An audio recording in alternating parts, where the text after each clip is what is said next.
Welcome to OT Tricks and Tips for Kids, where we're taking OT to the next level. My name is Katina Lottis.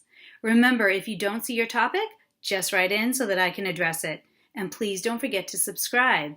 Now let's take a look at a problem solution video. This next strategy is for kids who seek sensory input, in particular, kids who pick at items. Now, one of the least expensive, most portable, and easy strategies I know is to channel this into picking knots out of a shoelace.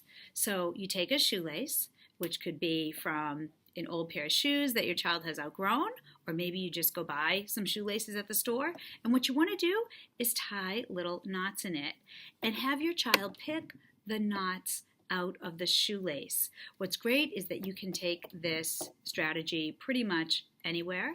It's relatively quiet, and a child can sit and pick at the knots rather than pick at other items that maybe shouldn't be picked at. So try the picking strategy.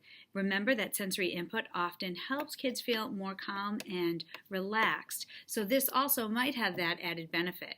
You certainly can add this in your portable sensory toolkit. So if you haven't seen the portable sensory toolkit videos, take a look at those, and this could be one type of item that you also might want to add.